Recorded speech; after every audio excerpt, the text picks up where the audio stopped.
Before I dive into the video, I just want to make a point that I'm not doing a moto vlogger goes political type of video. Not because I don't agree with most of the stuff that those videos mention. I'm probably, the more of a conspiracy theorist than any of the other guys or all of the other guys put together. But I just don't think it's nice to share that kind of content, because if you want to find it, you can go and reach out and find it. But if you look at some of the comments on those videos, and we all know who's doing it, they're all sharing state overreach and government infringement. You read the comments and it's just people getting upset, and there's a lot of fear and sort of pain being put out there into the universe by these videos. People are genuinely in fear about what's going to happen to them in the future. And you don't defeat the darkness by adding more darkness to it. You shine a light on the darkness. And that's my kind of view on that kind of content. So although this video is a problem in terms of rising costs, I'm just going to share my experiences of it, really. I don't really want to go down the road of making something unpleasant and to anger and upset folk. I've been reading the comments recently, and I'm just blown away. There's something that's happening. There's something that's happening here. Some of the comments, I've never seen anything like it on any other moto channel, or any other channel for that matter.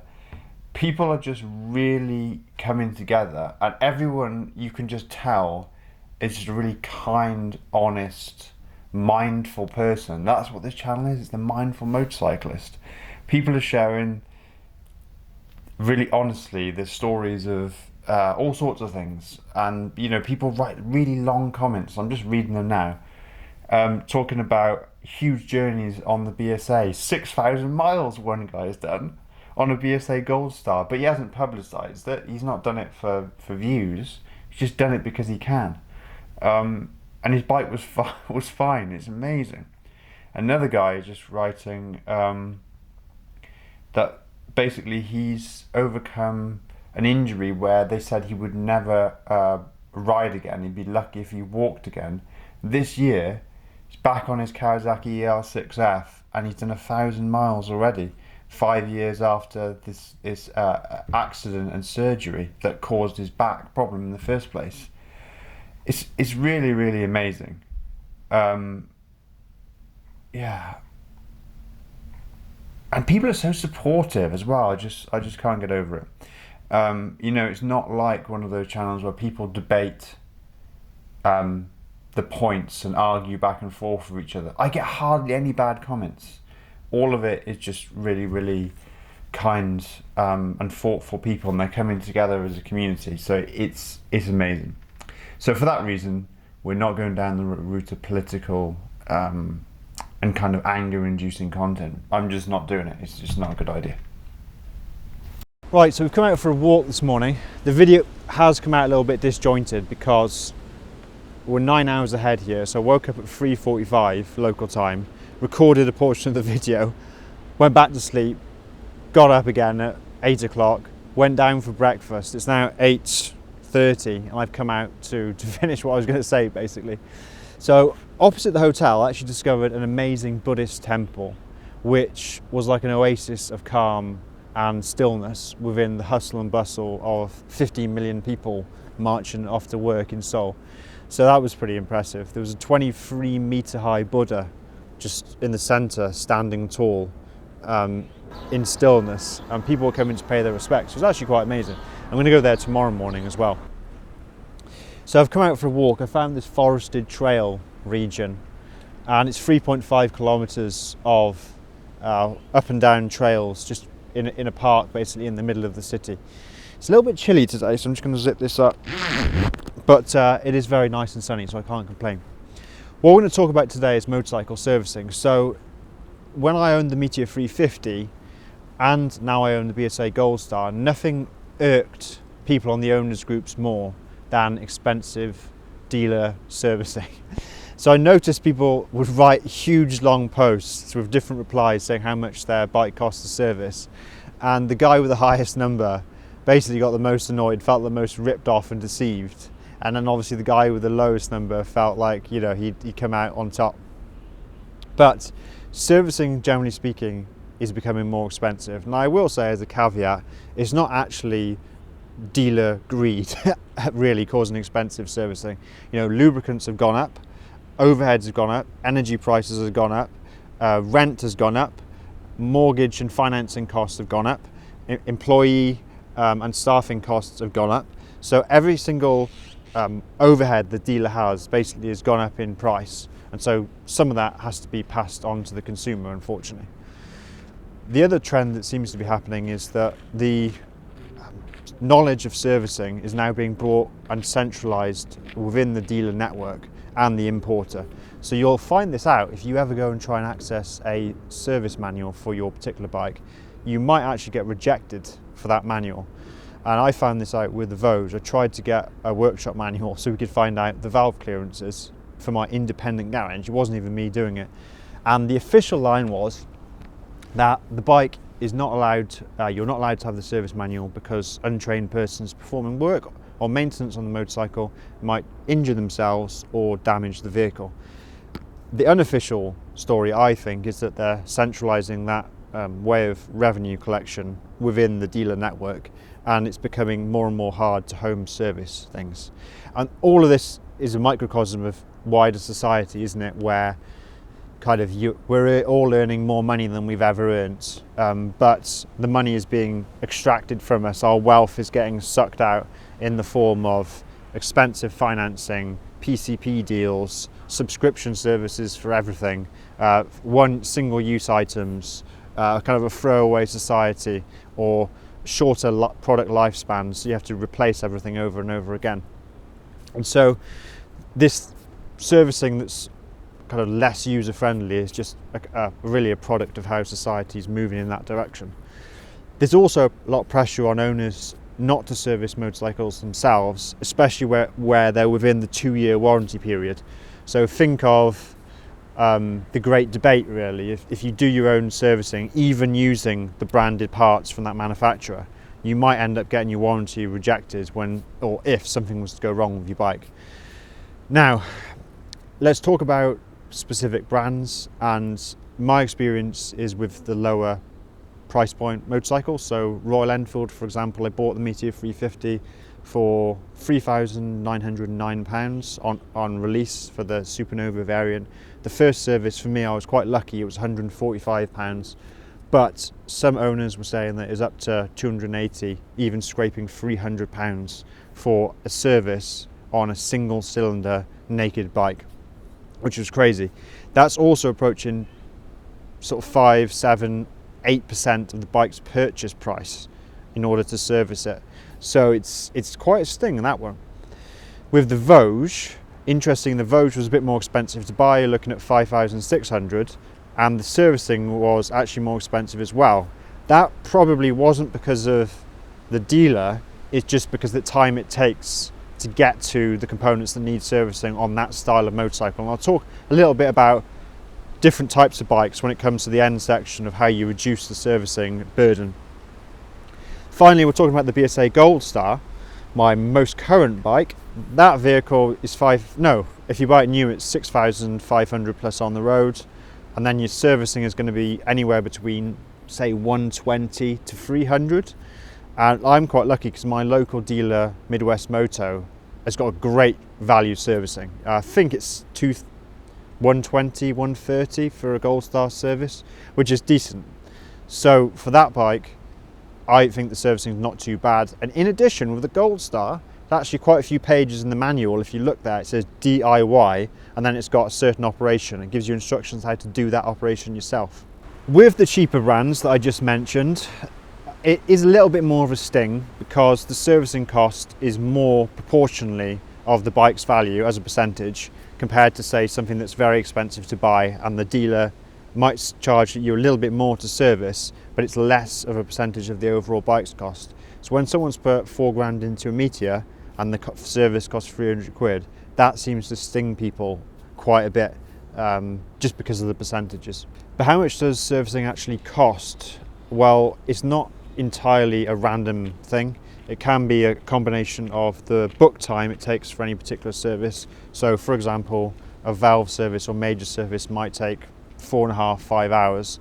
You multiply that by their hourly rate, which can be, hate to say it, but it can be £95, £100 an hour plus VAT. Plus then you add on some consumables like the oil, the air filter, oil filter, and then that's basically all comes together to a set price. Now the thing is about the service price, actually it's not always the dealer that sets that. The brand can actually dictate to the dealer based on its profitability and its location how much its service for any particular model and what that service is ends up being. So for example, a Ninja 400 for example might take 4.5 hours for a major service including valve check. Multiply that by £115 hourly rate and you end up having, plus your consumables, quite an expensive service. Now it is true, generally speaking, that the brands like BMW, Triumph, Ducati are more expensive. They have a more premium offering, like when you go into the showroom, you get greeted, you'll sit down with a very luxurious coffee, they'll service your bike, you might get a bike to take out and as a test ride as well, where your bike's being serviced, but you will end up paying for that. Okay, so now we're going to get on how to reduce your service bill. The first thing I would say is the naked or retro bikes which don't have a full fairing or many accessories bolted to the outside of the bike. Generally they're cheaper to service because it doesn't cost as much in dealer technician time unbolting all these fairings, looking where all the little nuts and bolts go, taking off crash protection, all that, to get to the thing that actually needs to be accessed, like engine covers, oil filter, etc. Because don't forget, a dealer doesn't just whip off a crash protection and then put it back on again like I probably would. Everything's got to be torqued up to the correct spec and done by the book. So it does take them quite a long time to do all this correctly.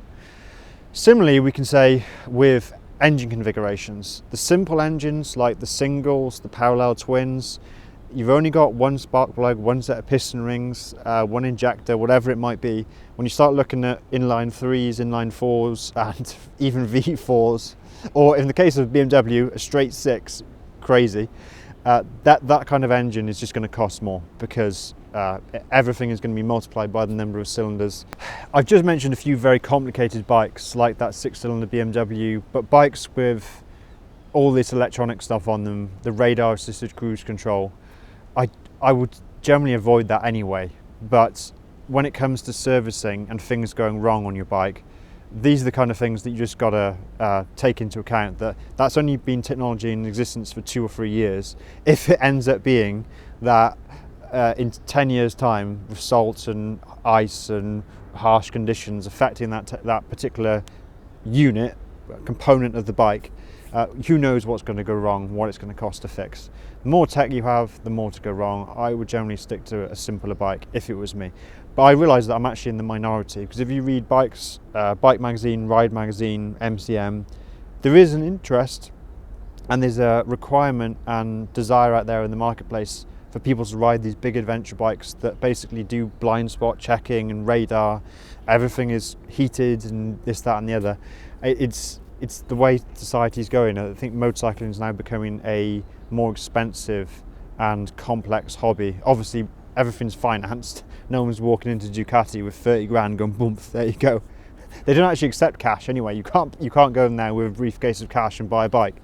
It's been the case for a long time. Susie used to work in BMW in the car division. She said they actually stopped cash payments.